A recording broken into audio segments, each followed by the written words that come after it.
ये इंद्रलोक है अर्जुन। यहां दुख की परछाई भी नहीं, यहां केवल सुख है, आनंद है, शांति है।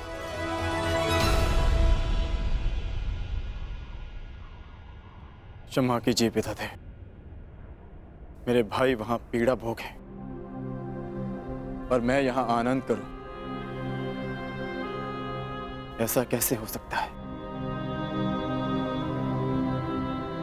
हमें अपनी प्रतिज्ञा पूर्ण करनी है, महायुद्ध करना है। स्त्री के अपमान का प्रतिकार करना है मुझे। अर्जुन, उस प्रतिकार को पूर्ण करने के लिए तुम्हें कुछ दिव्यास्त्र की आवश्यकता पड़ेगी अर्जुन। उनकी दीक्षा देने के लिए ही मैं तुम्हें यहां लाया हूं। आओ अर्जुन, आरंभ कर।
ब्राह्मण विजय, तुम्हें श्राप देता हूं, श्राप। जिस प्रकार तुमने कीचड़ में फंसे हुए मेरे असहाय बछड़े को मारा है, उसी प्रकार तुम भी एक दिन पृथ्वी पे असहाय गिरे रहोगे और तुम्हारी कोई सहायता नहीं करेगा।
आज एक बार फिर परशुराम का बरसा उठा है, क्योंकि घोर अन्याय हुआ है।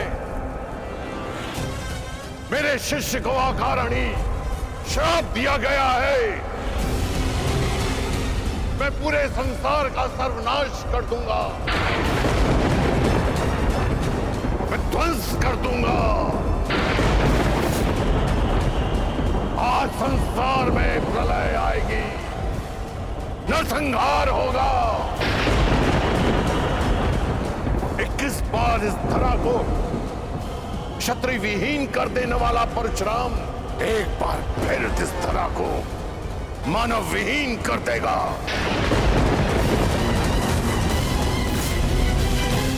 उपकार का बदला उपकार से ना चुकाना। ऐसे मानव जाति को जीवित रहने का कोई अधिकार नहीं देगा परशुराम। नहीं गुरुदेव, नहीं।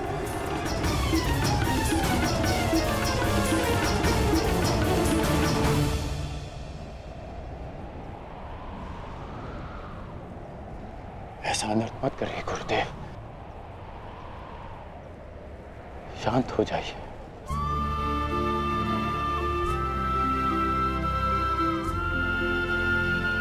इतना क्रोध क्यों गुरुदेव? मुझे तो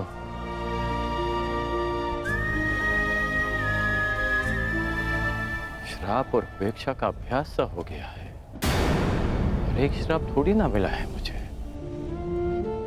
मेरा जीवन तो प्रारंभ से अभिशप्त रहा है, और आपने भी तो मुझे श्राप दिया है गुरुदेव। मैं जमदग्नि पुत्र परशुराम तुम्हें श्राप देता हूँ। मेरे द्वारा दिए गए दिव्यास्त्रों का आवाहन नहीं कर पाओगे। ये मेरा श्राप है। उसी अपराध की अग्नि में तो परशुराम अभी तक जल रहा है पुत्र। ऐसा कहकर मुझे पाप का भागी ना बनाए। मां की मार और गुरु की फटकार, जीवन में इससे बड़ा प्रसाद नहीं हो सकता। और वैसे भी गुरुदेव, कोई भी श्राप और कोई भी पीड़ा मेरे भाई शोम की मृत्यु से अधिक नहीं हो सकती। मुझे परिवर्तन चाहिए, न्याय चाहिए, समानता चाहिए गुरुदेव। और इस न्याय, परिवर्तन और समानता को पाने के लिए मैं एक श्राप तो क्या, सहस्त्र श्राप सह सकता हूं।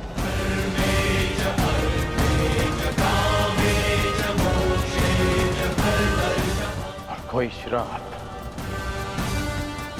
आपके इस शिष्य को अपने लक्ष्य से, अपने कर्म पथ से हटा नहीं सकता गुरुदेव।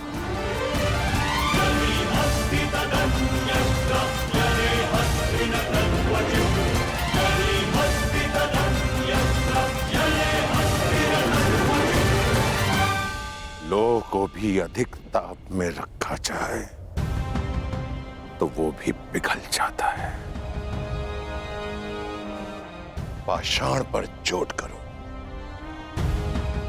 तो उसमें से भी चिंगारियां निकलती हैं, परंतु कर्ण, तुम तो स्वर्ण हो, स्वर्ण। तुम्हें जितना तपाया जाता है तुम मुझसे कहीं अधिक चमकदार बनकर निकल आते हो।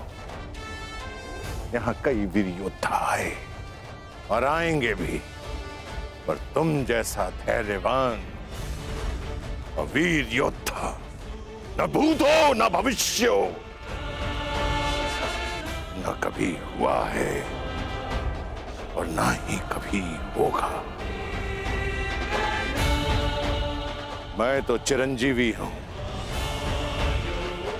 कभी मृत्यु को प्राप्त नहीं होगा, परंतु वत्स, मृत्यु भी तुम जैसे धैर्यवान और वीर योद्धा को प्रणाम करेगी और कामना करेगी कि कदाचित से तुम्हारे हाथों पराजय देखनी पड़े। अपने कर्म पथ पर आगे बढ़ो कर्ण।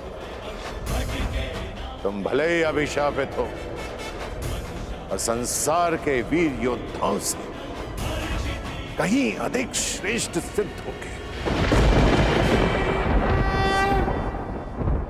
तुम मृत्युंजय कर्ण बनोगे, कर्ण।